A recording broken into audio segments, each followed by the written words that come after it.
We are live right now. What is up, everybody? Checking our stream, making sure we're going live correctly. It looks like we are. Hope you all are doing well out there in the live stream world. We are about to talk about Altered Carbon Resleeved, that classic animated movie.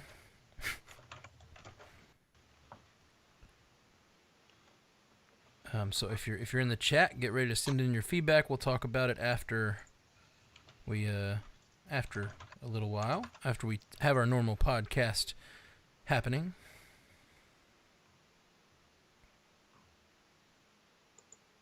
Let us know if you're out there. Let us know if you're out there. About to go live.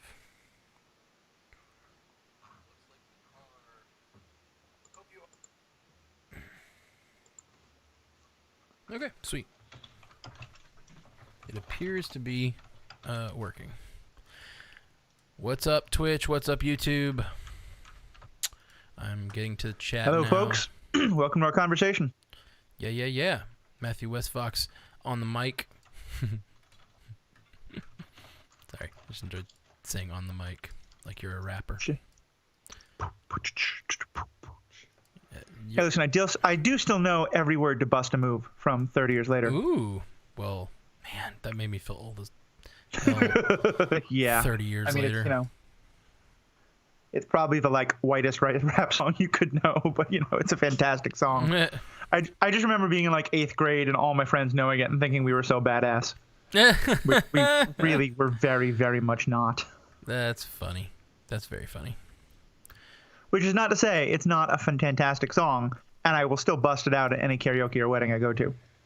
Yeah. Oh man, I've been trying to learn how to DJ.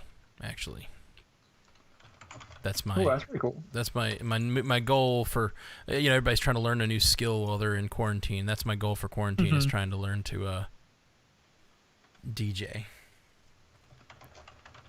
So we'll see if that works out.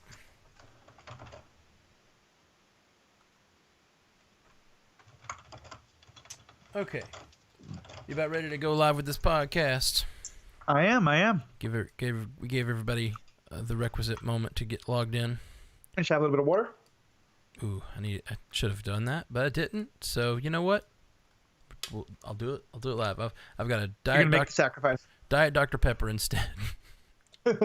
Oh, good. Caffeine is really great for the vocal cords. I find it pretty helpful. It's Science tells us that. Helpful for the staying awake part, anyway. Okay. I slept. By the way, I slept so much last night. Can I mention that? I went to bed at 11 o'clock thinking, oh, I'm going to bed at 11. I'm not even going to set an alarm. I don't have to be up in the morning, and I'll just see if I get up. I'll probably get up around 7 because that's I just normally sleep about 8 hours. I slept till 10, and so I slept 11 straight hours. It's not good, not great. Okay, hit and record on my end. All right, I'm recording. All right, here we go. Or I guess you go when you're ready. Today on Bingers Assemble, we are watching and talking about the movie Altered Carbon. Actually, let's start that again. Congratulations, live listeners. You're going to hear how the sausage is made. Mm-hmm. Today on Bingers Assemble, we're talking about the anime movie Altered Carbon. We're talking about Kovac right after the Battle of Stronghold. We're talking about Yakuzas and all their internal politics. And we're talking about why is this show quite so obsessed with father-son relations? All that and more after an ad we have no control over. Welcome to Bingers. Hold on, let me turn myself up just a tad. My ears. Check. There we go. Welcome to Bingers Assemble. What's up, Matthew Westfox? Wow, that was quite a movie. It's this week, this is the only thing we're doing this week, and I'm both happy for having a lot more free time, and I also missed it, and I'm kind of sad that this is going to be our last Altered Carbon for a while because I've really been enjoying this content. Looking forward to some new stuff we're doing in a couple weeks, but still, this was kind of a bittersweet thing, but a nice way to end out the whole series. Yeah, I thought so, and I'm, like you said, I'm going to really miss this show. It's been, it's weirdly been a big part of my life for 5 or 6 weeks now. Yeah. And I really have loved Altered Carbon. This is Altered Carbon Resleeved. It's an animated movie where it occurs a year after the Battle of Stronghold. And and we get appearance from Kovac and an appearance from Ray. And I guess Kovac is going under a different name. So Yeah, Ken, I believe. Ken, yeah, that's it. That's a very anime name. And I was going to say, I should say, it's not just that this is an animated movie. This is an anime movie. Yes. And I'm not a huge weeb. I don't know too much of the differences there, but I know enough to know that it's a very specific style of animation. And when I saw that Netflix was marketing that, I kind of wondered, is this really? And I looked. This actually was it's made in Japan. I think the original language was Japan, and what we listened to was a dub. So it's kind of an interesting way of understanding where this particular movie was coming from and what the style was. Yeah, even more than that. Did you watch it with captions on? I did, yeah. And I think one thing we should definitely talk about is the differences, because there was a fairly wide difference between the language that was used in the subtitles versus in the dub that we listened to. Yes, including a few things that seemed like they were trying to take away, either correct some canon flaws and things. There were a few things that, like, at one point she calls him. There's 2 points in the thing where she calls him Big Brother. And Ray, you mean? Ray, yes, Ray calls Kovac Big Brother. Once that he does not hear, and once that he does hear, and in those moments, they fixed it in the subtitles, so she calls him. She says something else, the subtitles say it, but then when you hear her, she does not say Big Brother. She says something else, and in both cases, she says something that, like, one time she says Takeshi, and the other time she just screams. And I think it was supposed to be fixing the canon flaw that he's not supposed to know she's alive. So. Yeah. In the original translation of this, she knows he finds out his sister's alive. There's even a moment where he flashes to them on the beach, and she calls him Big Brother in the flashback, but not in the thing that makes him flashback, which makes no sense. It's just like for a second he remembers his sister, which I guess is fine, but like it was like it was like for the English dub, they were trying to fix these sort of small canon problems that they caused in the anime version. And we'll get to the topic of canon, because I admit I definitely had some thoughts about how they handled that. But I thought there was a lot of little ways they switched things from the subtitle to the dub.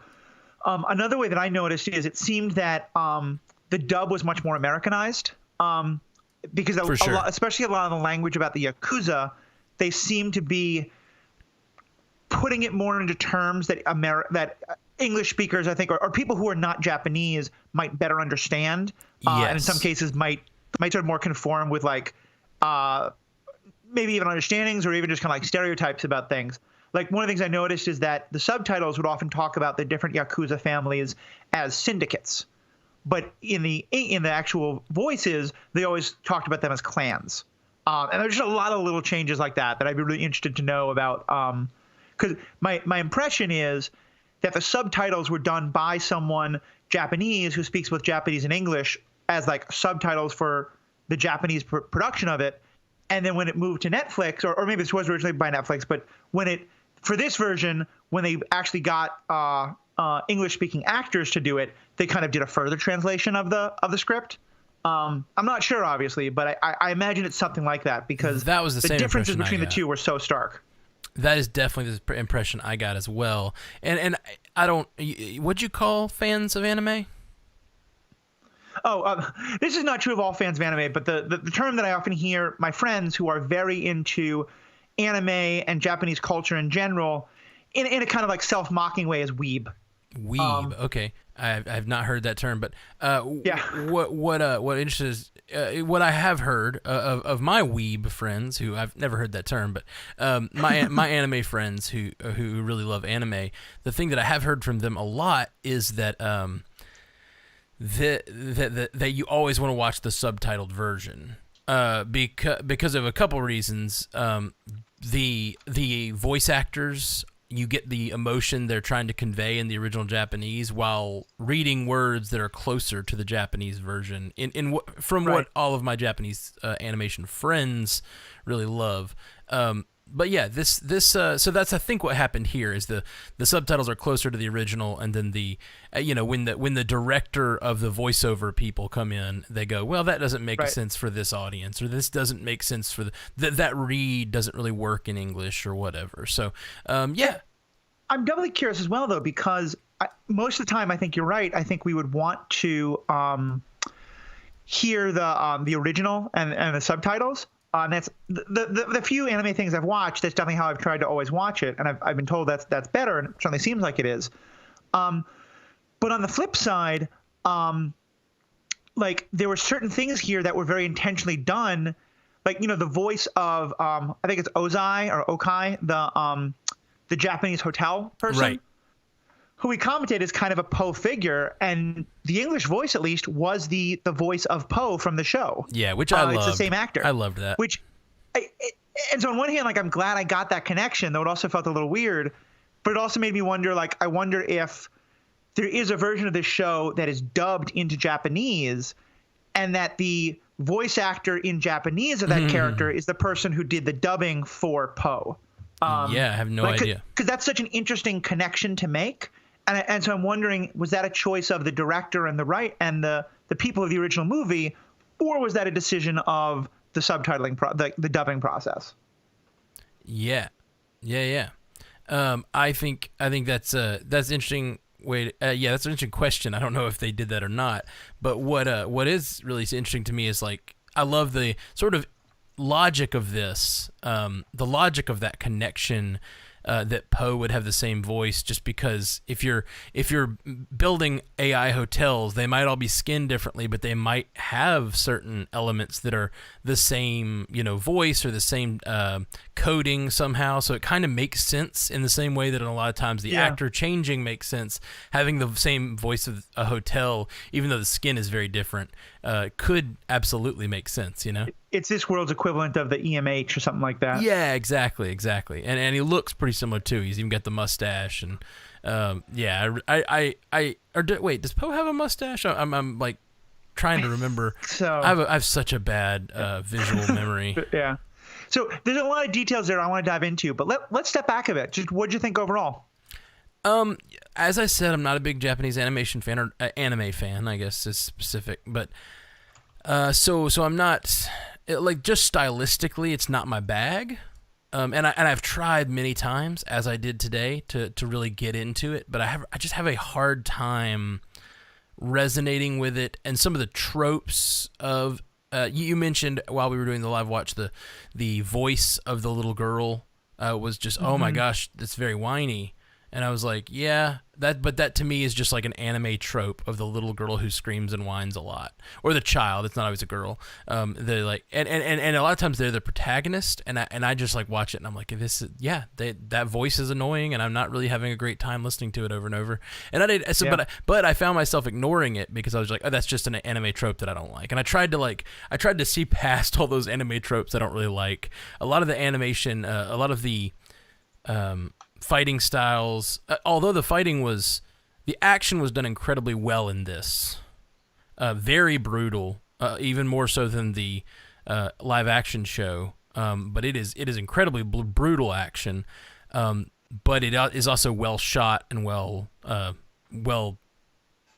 choreographed, but I still find myself watching it and going, this is very anime. Like, it's just it all just sort of drips with anime, which it is. I can't complain about that aspect, but it's just not something that I find those tropes mostly tired, and I'm not even someone who watches a lot of it, and I still find it all very like, this feels like every other anime I've watched. And like I said, I've tried over the years for my friends who love it to get into it, and it just felt like every anime to me.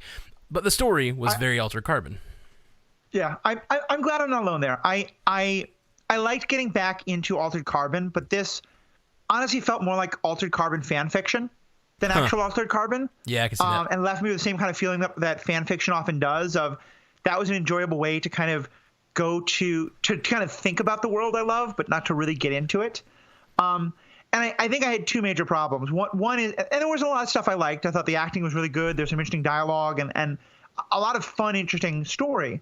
I definitely I'm also like you. I'm not much of an anime fan. Part of it's because honestly, I'm a bit ADD, and often when I'm watching something, even though I'm pretty focused, I often will have like something I'm doing with my hands or something I'm doing like that distracts me a little bit.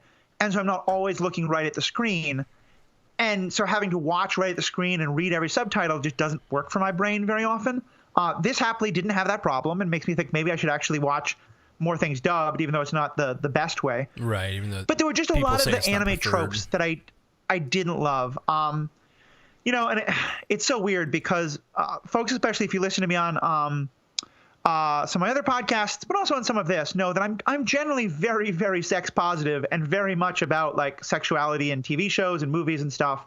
The way that women are sexualized in a lot of anime, often I'm not very comfortable with, and here that was definitely true.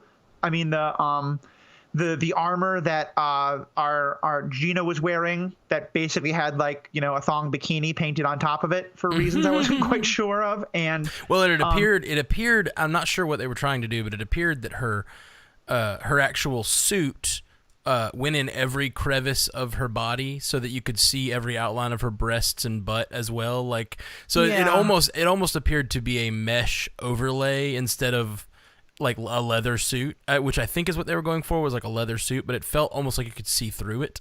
But it's over sexualization for sure. Yeah, and similar with the young girl character, like the young girl whining is definitely a trope, but related to that is, and I did some checking just to make sure this wasn't me just being ridiculous, and this is definitely a trope that a lot of people, even some big anime fans, are not always comfortable with, of showing these girls who are both like in a kind of nebulous range of they could be 18, so you feel okay with how much they're sexualized, but they're acting in ways that seem like they're more like 12 or 13. And definitely I felt like the girl was in that. She was treated very much like a young girl, but I can't count how many times she was knocked to the ground and shown with her like thighs spread, and like there's a lot of like traditional like sexualized poses that get used in these shows all the time. And the way she just had this kind of like, I think I've talked before about the concept of sexy scared, which is something that happens in a lot of in all cultures, movies, of like showing women being scared and traumatized in ways that are like sexy and haunting. And they definitely did a lot of that with her. So yeah, that I wasn't really thrilled with. But even beyond that, I think more than anything, it just reminded me I don't like prequels very much.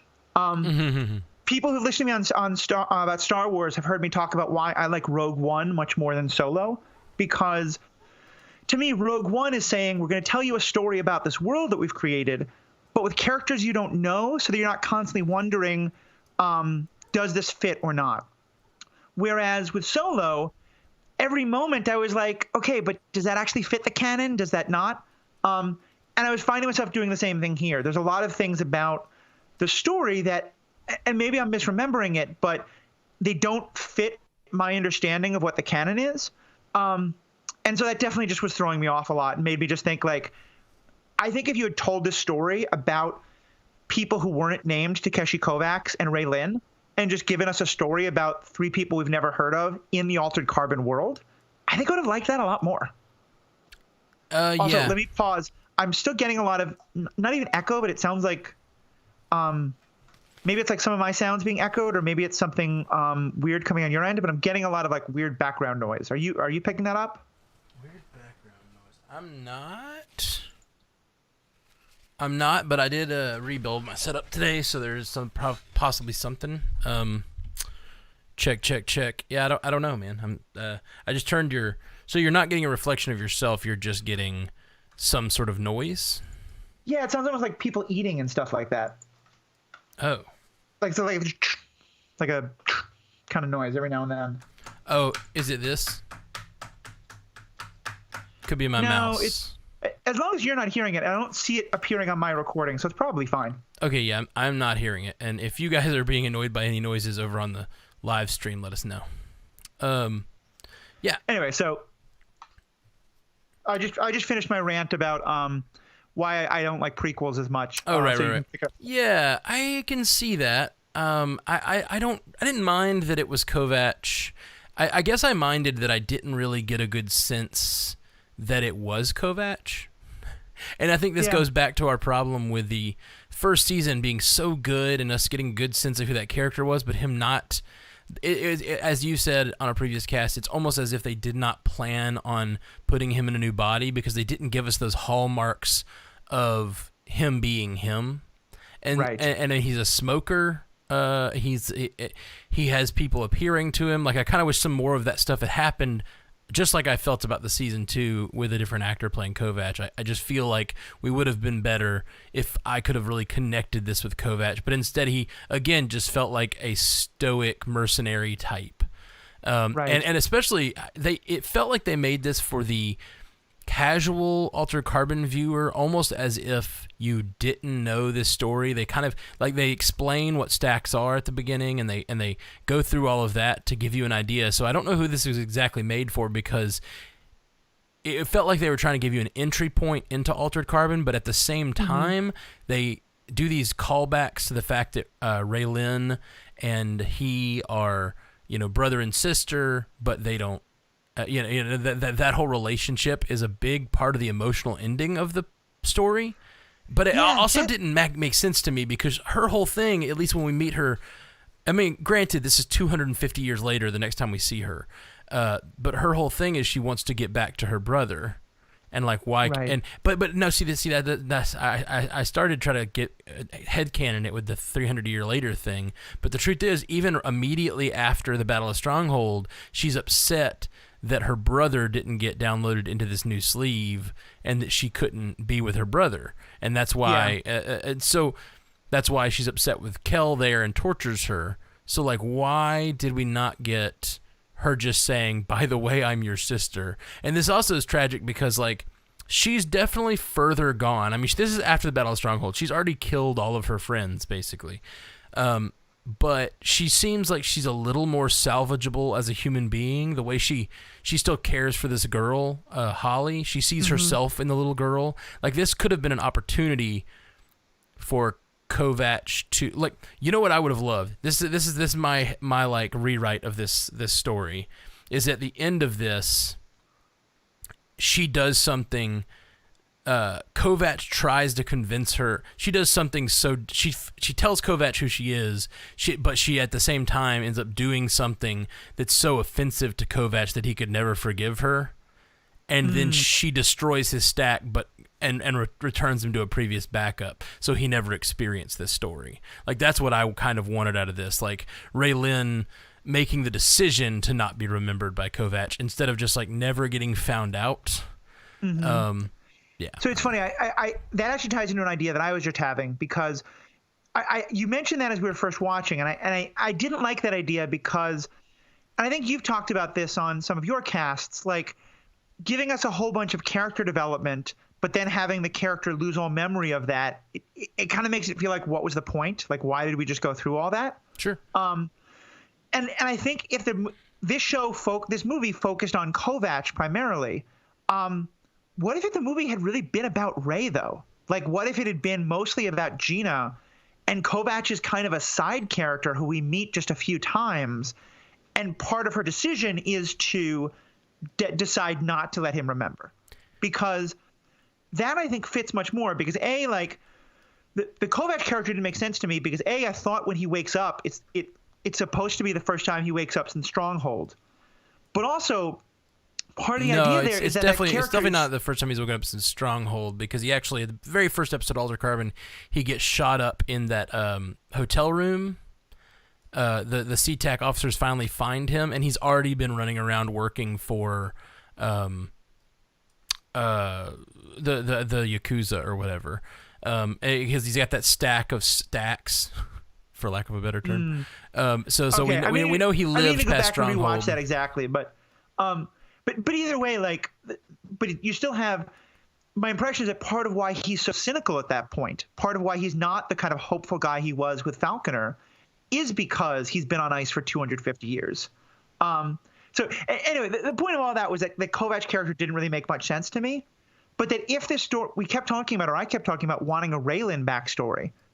What if this whole movie was focused entirely on Gina/Ray, and she does encounter Kovacs, and she does make that decision you talk about, but here's where we kind of see that, the beginning of her descent into becoming who she becomes. Yeah, that's what I wanted. As soon as we found out it's Ray, I was like, oh, this is great. This is her story, the story we've been asking for. And then I don't think we got anything really from her in this. Yeah. Nothing that pushed her further along that journey.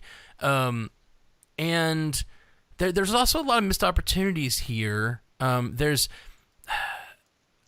this tattoo artist who is drawing these dragon tattoos, and that's her whole thing. That's like her whole character, is that she draws these dragon tattoos.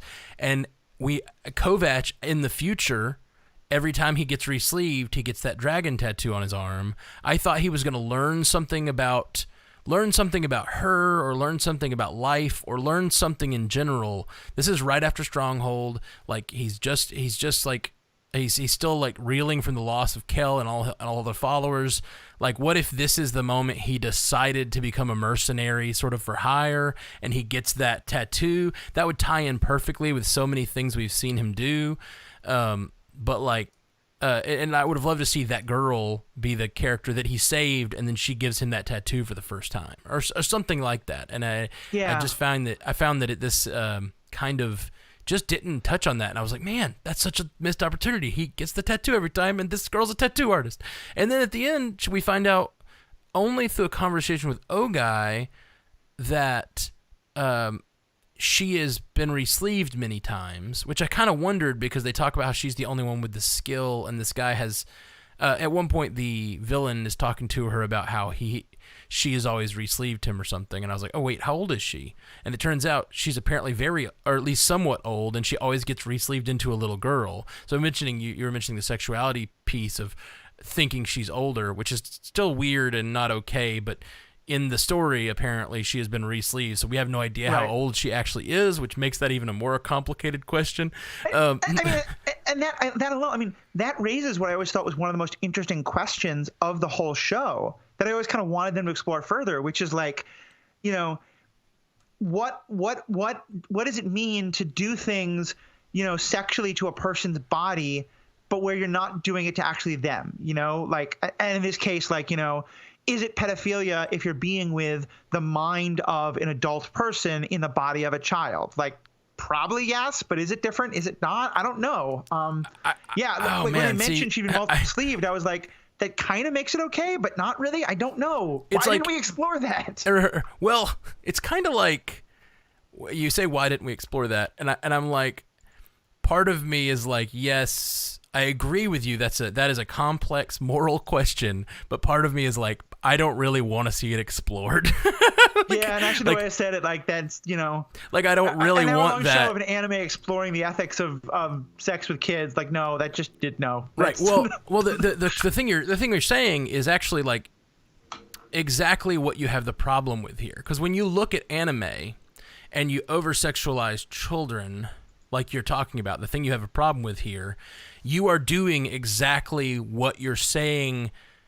With the question you're asking about the future of this, like if they had done that in this story, but it would have been a sort of a meta take, because like what you're doing is you're able to look and over-sexualize a child that isn't actually a child. They're a drawing, and they're being played by an adult, so it's kind of okay, right?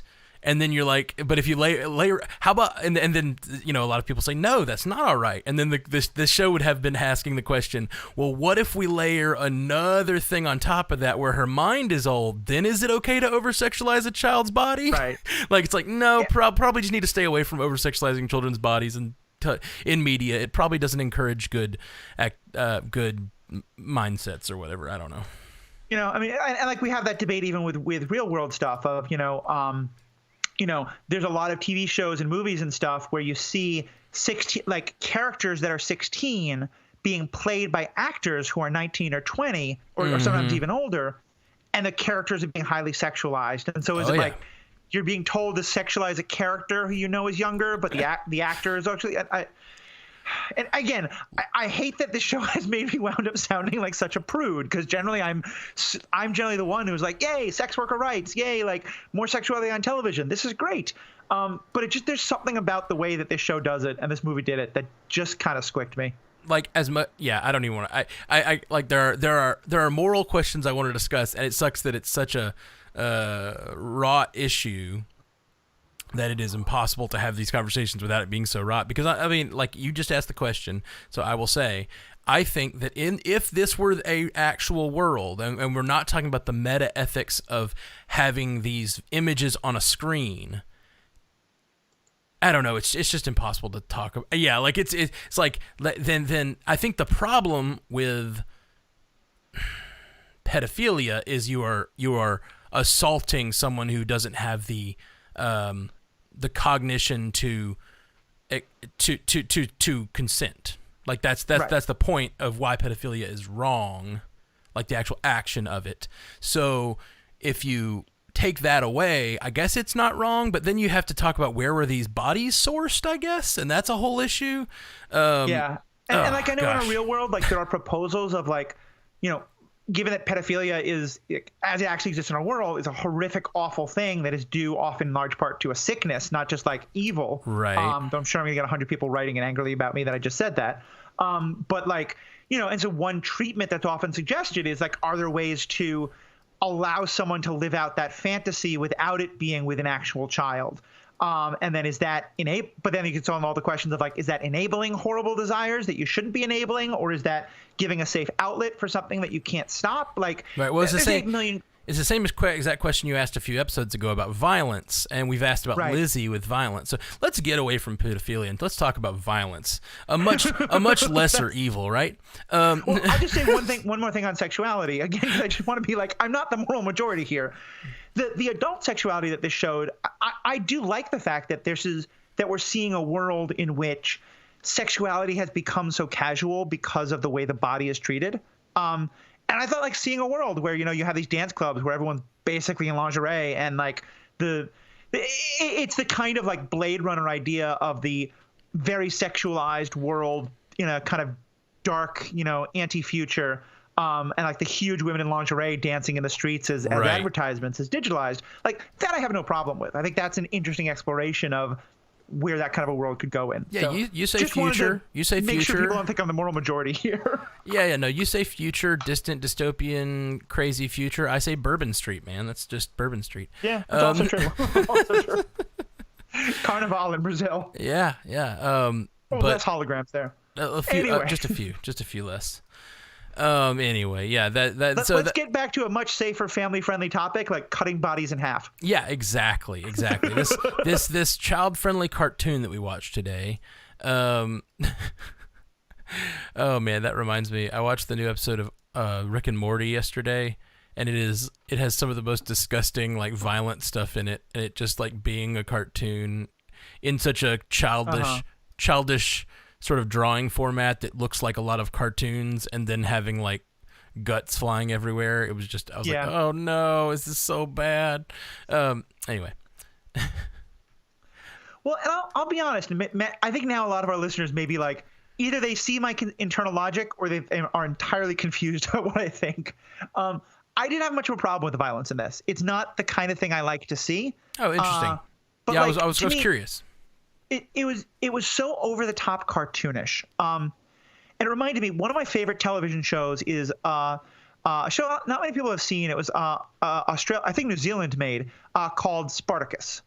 And it's I think a very good show. It's very cheesy and over the top, and the violence is utterly through the roof. And the violence is clearly made to look like cinematic, but also it is so cartoonishly ridiculous. Like there's just these like gorgeous slow motion blood spurts and other things that are so far away from reality. A lot of times I turn my head because it's not the kind of thing I like to see, but it doesn't bother me because it is so clearly saying like this has nothing to do with actual real world violence.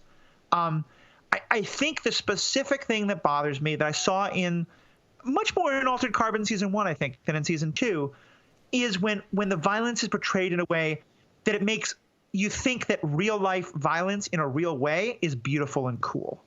And so that's why, like, to me, like, Logan I'm fine with because it's gritty and horrible and terrible, but there's nothing you're supposed to think like, wow, what a great shot. And this I'm okay with because it's literally, but also just the way it's done so clearly cartoonish. It's when it like hits that perfect balance middle point in between the two, I think that's where it bothers me. Yeah, I get that. I actually found this violence pretty similar to Altered Carbon. There's definitely a few things that are not possible for humans, and if they are possible for humans, they're not easy to shoot on a Netflix budget. But the excuse me. But I found the the way that things hit people and the kind of exposure to blood and the way they reacted and all that was actually, in my mind, pretty similar to the way they treat it in Altered Carbon. And especially that last shot where they've done this twice now, where they take a villain and in the last moments of their life, what was the other one? I'm trying to remember because I remember having this conversation. They take a villain in the last moments of his life, show them as incredible, or am I thinking of something else? I might be thinking of something else. Other than Altered Carbon. I just feel like I've watched so much Altered Carbon lately that I thought it was that, but I may be wrong. True. Anyway, the idea of kind of humanizing the villain in such a way at the very end, after you've seen so many people die horrible deaths throughout this entire thing, then the very last thing is you take the villain who is guilty of atrocities and then you humanize them by making you really feel their pain. When he's lying there and he's like, I don't want to die. I don't want to die. Like that was interesting. I didn't get that sense at all. Oh man, that to me, I'm just looking at it like, man, that's a human that I really like. I also think they're trying to go for like he's a coward, right? But to me, I'm like that's just a human reaction. No one wants to die, and like it's hard for me to watch. So now I think I'm going to sound incredibly callous, and maybe I didn't connect enough with him, but I didn't feel any sympathy for him. I thought it was an interesting way of, there's a moment of catharsis, I think, that comes not just with watching, the terrible person have a terrible end, but also with the moment where the terrible person realizes they're about to have a terrible end, and that they, that I'm not saying this is a great feeling, but I think that there's a kind of like rough justice of that, like they know that it's happening, they know that they screwed up, they know they were wrong, and I feel like that's more what this was about them, like, as well as, like you said, them being shown as being, weak and begging for their life and never having been strong. And that wasn't something like I'm not saying I loved that scene because I think it's kind of a dumb thing to try, it's kind of a like, look, he's not the macho manly man that he should have been. Which I'm like, no, of course, nobody should try to be that. But I didn't get that they were going for sympathy at all. I got that they were going for, look how pathetic he is. And his son is still a hardcore enough guy that he can, put the bullet in his head even when he's bleeding. And like, I don't really love that from the show, but I thought that's what the show was going for. I didn't, and maybe you got some sympathy for him, but I surely don't think that's what the show was intending. Yeah, maybe. I'm trying to remember what it was that I watched recently. It may be something we talked about on another show or something, and I'm having trouble remembering it. But it was another show recently where it did the same thing, and I guess you're supposed to, like you said. And especially maybe when a whole theme of this was honor, and he was supposed to have the honor to face death for his men. Like that was the whole point, was to be able to maintain their sense of honor by choosing to die so they can continue the line of succession. And then to see him at the end begging to not die, I get that could feel... in those cultural circumstances, like, look at this pathetic man. Look how far he is from what we thought he is. But I just can't watch that I don't want to die stuff without like connecting to a human that's inside that story and going, that hurts me. That's hard to watch. And I don't, I really, really don't like it. And then to me, that's a strange choice to only do that for the main villain. And then other deaths make complete comedy out of, like the sort of sniveling assistant who is trying to get Takeshi killed for mouthing Oh, the guy off. in the green suit. I hated that guy. Yeah, I get that. But I also when they run out of the stairwell and they don't go, "Hey, guy who hasn't," I mean, yeah, you tried to get us killed, but you're kind of annoying, but like, you haven't. Yeah, I don't know. Do you deserve to die a horrible death? Maybe. I don't know. But he turns the corner and then they don't warn him at all, and he just runs into the like Red Army that is around the corner, and like you just see blood splatter everywhere, and it's played for a joke. And I was like, yikes, that guy just seems like he's a jerk, and like kind of, I don't know. The way this, and I guess all Altered Carbon, and I mean, maybe he only sleeve deathed, so who am I to know? Maybe he's not actually dead. Yeah. Yeah, I mean, what I meant was I hate that. Like, he was definitely another anime trope that I didn't find unpleasant. For sure. I don't mean that I love to hate the character. I mean, I just found the character unpleasant. Gotcha. I agree with that. But you're right, and I think the way he found his end seemed a little weird to me. But I think also, and again here, maybe the show was being subtle and you just picked up on it more than I did.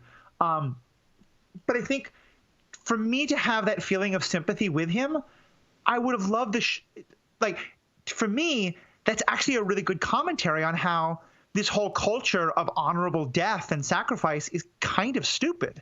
And I would have loved it if the show was making a little bit more of that comment of like, maybe like, he did all these horrible things and he's a horrible person, but it's in part because he's part of this culture that like requires this kind of attitude towards death that is kind of toxic, and he was really not wanting to be a part of that. It wouldn't justify any of the horrible things he did, but I think that if we had a little more of that, it would help me sympathize with him. Yeah. Then I would, I think, have totally gotten what you're getting at, because you're right. Like, on some level, everything he's done is because of his fear of death. And I can get that, especially like if you really believe that you have conquered death and you are immortal, to be suddenly faced with your own mortality. I mean, we as humans are afraid of our own death, and that would probably be much scarier. So I can get that. Yeah. That's how I felt at the end. And I thought it was just a weird tonal thing. And I've seen it somewhere recently, and I'm trying to remember. But it's probably some other show that I'm going to spoil if I remember. I think what you may be thinking of is in season 1 of Altered Carbon, we certainly get Ray, really not wanting to die, and all of that, but also kind of wanting to die. I mean, yeah, I don't think that was it, because Ray really does want to die at that moment, or at least that's the hope of Takeshi. Right. And so I don't think that was it. It was something else where you really get the sense that like, this character just goes, but I don't want to die, right before their death. And I'm trying to remember what it was, but I can't. I'll have to look. I'll have to try to remember. Let's see. I like the deep connection with Tanaseda being his sort of benefactor in this, and it looks like this could be the beginning of them making a whole series of these types of things. I don't know if they will continue that, but this is definitely the beginning of Kovacs working for Tanaseda, and him.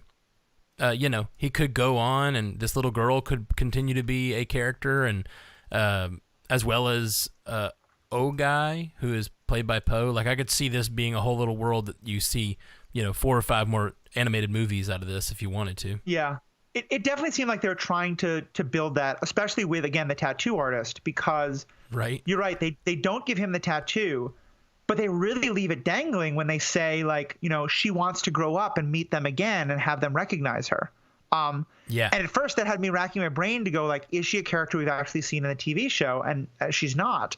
So it makes me think, it makes me feel like they're, what this honestly kind of feels like? She could be Mrs. Bancroft. It kind of makes me feel like Agents of S.H.I.E.L.D. in regard to the MCU movies. Yes, like, absolutely. It's kind of similar, like season 1, where it's similar characters, and some of the plot is going to involve the plot of the other thing, but it's kind of also going to do its own storylines and go off on its own canon and continuity timeline. And again, if that's what it does, I'd be fine with that. It's nice to see more things in the Altered Carbon universe, but then I kind of wish it wasn't just Takeshi and Rilin. I wish it was just new people entirely. Yeah, I kind of wish it was either new people entirely, or it was more tied in. And that's kind of, that is at least in the MCU, generally it is new people entirely, with the exception of a few connections. One thing I really thought they were going for with the little girl, Holly, in the, and I guess this is a cultural difference. I don't know. When they mute her and they keep muting her, and then she uses her intelligence to be unmuted, and they just mute her again, and that's Tanaseta and Kovac, or Tanaseta doing that, and Kovac being willing to deal with it. And then when she tries to get in their face, they make her clear.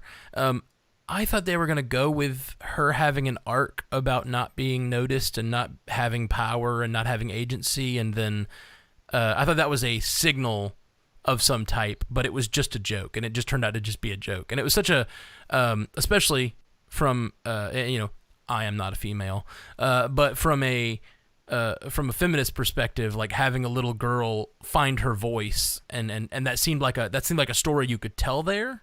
Like and then they just, like, it was just played as a joke, which felt like more of a compounding on the stereotype of this little girl has no power. And I was like, I don't really love that.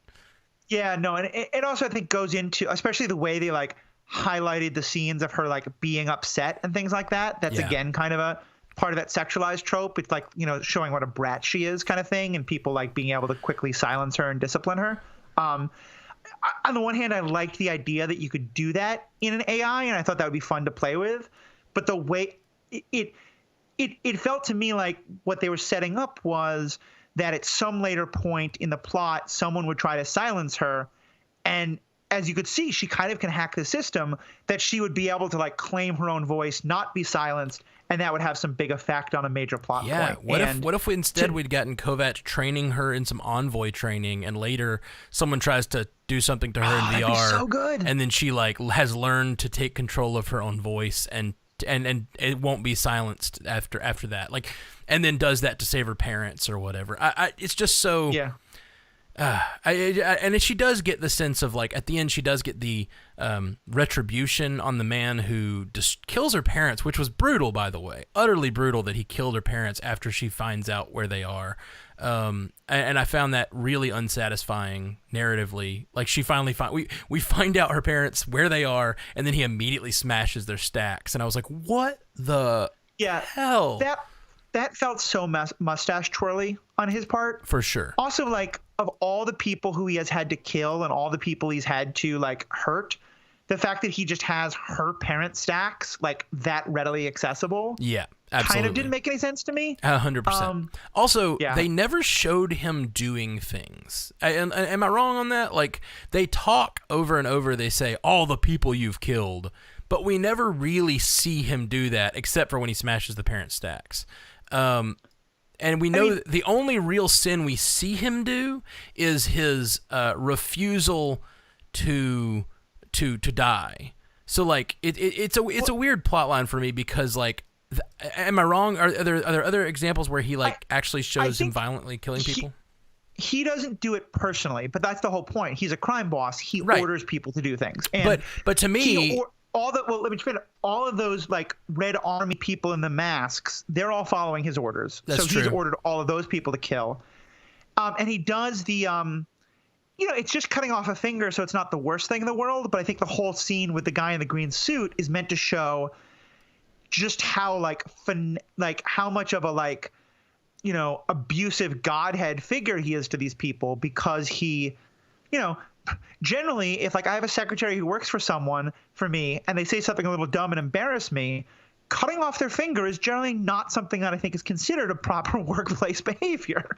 Sure. No, I definitely think he's a violent crime boss, but to me, the idea was supposed to be that he, by holding on to the reins of power, he has somehow created more violence than any other crime boss would have. At least that, to me, I didn't get that sense at all. I didn't either. I think you're right. And so to me, like, to be like, you've hurt so many people, it's like, so would have any other crime boss. Like, his sin is not hurting more people. Now, if they, again, here's another rewrite. If they had structured it differently, where like that Red Army had attacked his own men, which I think they do. They fight at different points. So there is that point. And then when they reveal that I don't even think we ever get a full reveal that Red Army works for him to our main characters. Am I wrong? Like, if they had found out, if these men work for you and all those sins of them are now on your head, and really like have that come home to roost with him, but it never really does. Yeah, I think you're right. I think I thought it was, but it's never actually connected. At least in front of our characters. I think we get that sense because we see the Red Army soldier in his office, but that Red Army soldier leaves before anyone else shows up. And so, like, if all these characters screaming at him that he's responsible for so much death did not resonate with me because they never, at least as far as I know, understand the death that he has caused. Anyway. And in a similar way, I don't really understand like the son's hatred for the father. Like there's a mention of like, you did this terrible thing to my brother, but we don't really get that story at all. And as I kind of made a joke in the opening, like this show is really interested in father-son dynamics and father-child dynamics. And that's it was a huge part of season 1. It's a huge part of season 2. It's a huge part of this, like both actual biological fathers and father figures. And I don't know, it just felt like, could we get a different version of the story now? Or at least if you're going to, could you tell us more about why the son has all these feelings about his father? Because, it just felt like that was very much like they just told us this is true without explaining why. Yeah. And we've gotten a few messages, and we were confused at the beginning of watching the movie, like, where is this happening? The death of Ray and Falconer, those happened 30 years apart, all that stuff. Like, and we just had a comment from Sick With It saying sort of the same thing. Where does this happen? And I think they did a sort of a bad job by saying the death of Ray and Kel, because that happened twice. I think like they should have said the Battle of Stronghold. That would have been a way stronger. And like, why would other characters be saying the death of Ray and Kel? Why wouldn't they say this is 1 year after the Battle of Stronghold? That's been a year since the Battle of Stronghold. That would have been an easier thing to say. That seemed weird. I think in general this movie was like pretty good and pretty interesting, and I like to be in the world, but like there's a lot of little missed opportunities and missed tying things together and missed sort of like logic that just felt like they were like, hey, here's an anime trope of the big scary villain guy, and now that we're analyzing it, I'm kind of team that guy a little bit. Mm-hmm. When compared to all the other people in this world, like I don't see why he's better than Tanaseda, except for that he's not willing to die, but neither is Tanaseda. You know what I mean? Yeah. Like Tanaseda's not dying. I mean, yes, the only thing we have on record against him is that he violently killed the little girl's parents. That's it. Which he does in the final battle, but that's after everyone's standing against him. It's very brutal. It's a very brutal moment, but that's the only thing that differentiates him from all these characters, at least to all these characters. So yeah, I just wish I wish they had made us understand why these characters feel the way they do. Yeah. Any other things about this episode? Yeah, I think kind of it's all the stuff we talked about. Like, kind of, I think I'm going to go back to the best way I can describe this is it felt like fan fiction. It felt like it was a fun reminder of the things I loved about this world, and I had a lot of complaints about it. But it mostly this does not feel like canon to me, And if in 5 years someone's talking to me about like, let's discuss the essence of the, Altered Carbon storyline, I'm going to leave this out. Because it doesn't feel like it fits to me in the timeline in any believable way. And so I'm happy to just be like, that's an interesting piece of fan fiction, but it's not canon. Right. To me, there's nothing in there that doesn't fit. Like, it's not like there's something in there that blatantly goes, this cannot be, but it's just kind of useless when it comes to canon. Like, I don't really get any more sense of who Ray is. Like, if in this moment, like again, stealing or like rewriting, but if like in this moment she had presented herself to Kovacs and then been rejected by him because of the things that she's doing or the things that he's seen her do, and then that drove her further, and then he gets his stack blown out and goes back to a backup, and then he gets, has that moment of like.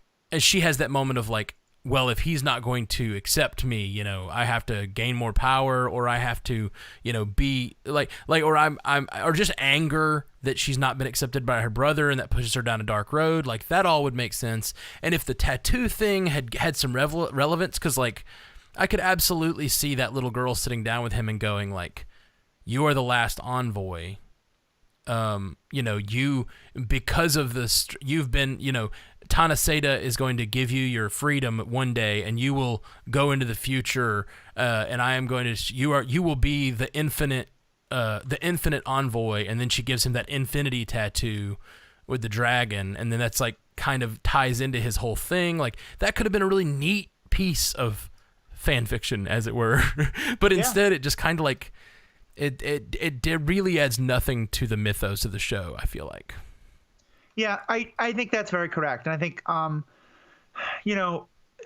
to me, so much of what I'm interested in is evolution. We see these characters at Stronghold, and then we see them 250 years later, and we don't really understand, like, there's a jump there. Rey is a fairly different person. He's a fairly different person. And this could have been a great way to show us some of that evolution, and I think you're right. If the whole point had been that Rey has become kind of down with the meth ideology, and she thinks maybe he has too, but she realizes that he hasn't yet. And this kind of makes her think, like, I need to give him like a couple hundred years to like really come around to that, something like that, something where it helps to set up what she's going to do in season 1. Yeah, would have been so much better. Yeah, 100%. So, that sounds like a really good idea. And we still don't. I do kind of want the stories filled in here. Like, I do want to know, because in this, Tanaseda is promising to give him, to give him freedom from his crimes, which is something Bancroft ends up doing.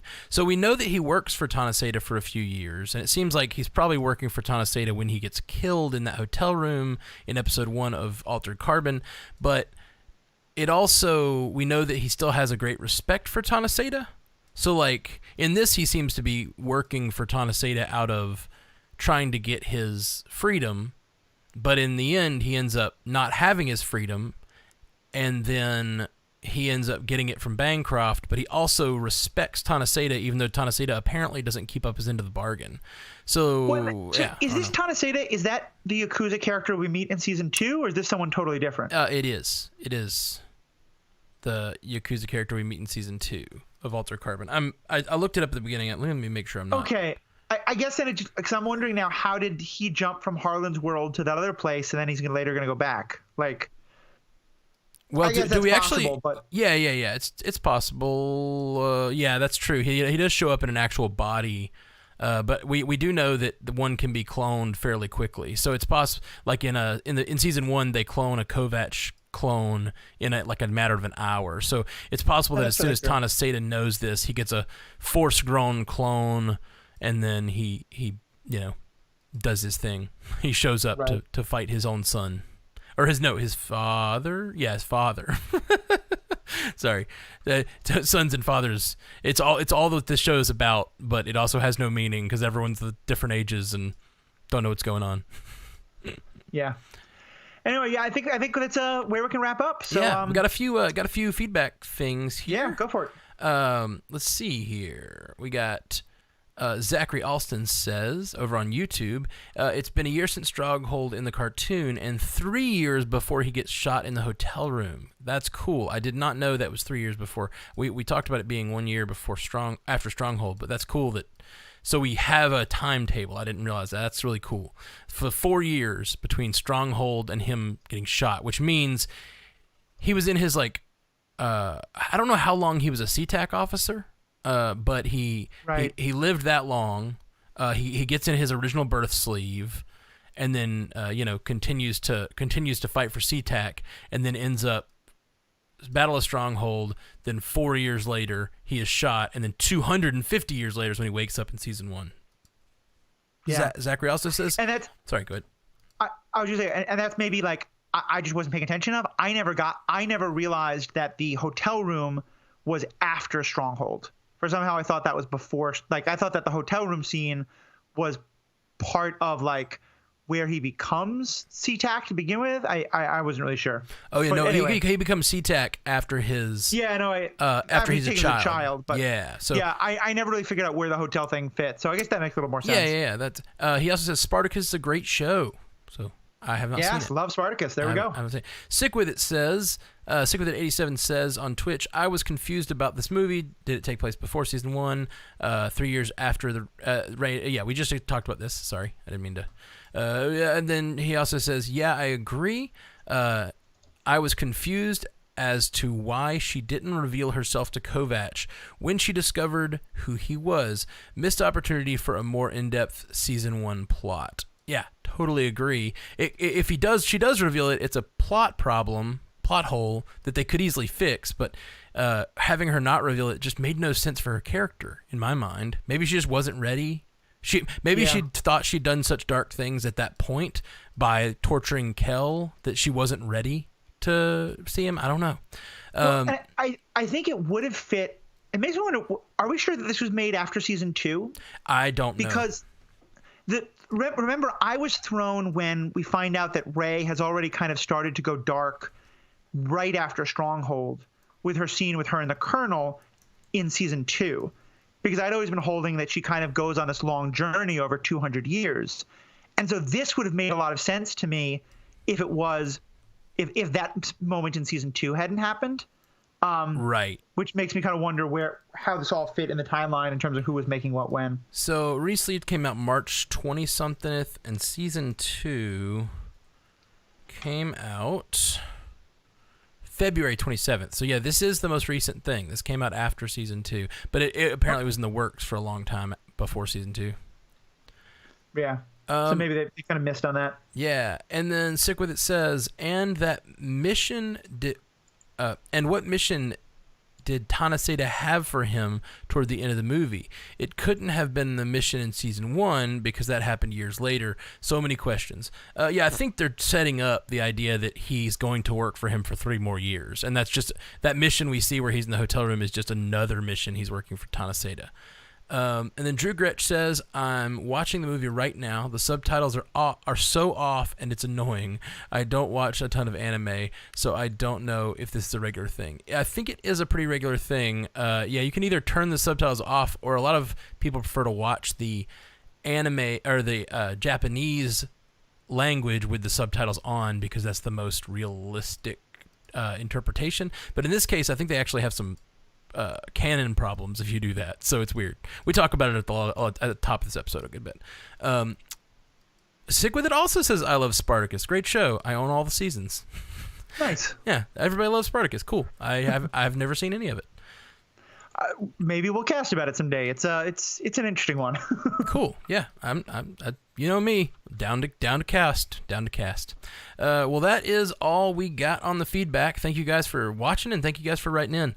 We'll be back probably in a few weeks. We actually probably are going to launch another show because this whole Altered Carbon Watch was awesome, and it was a way we could jump on and do something for everybody listening over on Bingers, but it doesn't really fit what we're trying to do with Bingers. So we're planning to stream The Boys next, but it'll probably start in a few weeks, and it'll probably be on a new feed. So we'll drop in here and let you know about that feed, and we'll be letting you know on all the other podcasts too, because we'll be doing a full launch of that show. So, yeah, woo, yeah, I'm looking forward to it.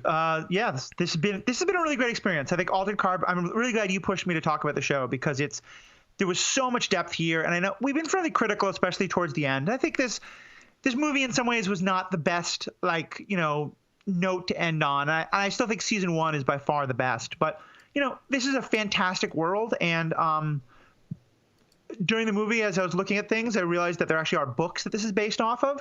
So I'm going to probably go back and read those books at some point, and maybe I'll talk about those at some point. But yeah, and also just Matt, such a pleasure to talk with you about these things and find where we agree and where we disagree, and looking forward to doing some more about The Boys coming up soon. Yeah, I feel the same way. Thanks for doing it. It was really great. We'll be back soon, guys. Peace. Have a good one. All right, shutting down the live stream. Bye, live stream. Thanks for listening.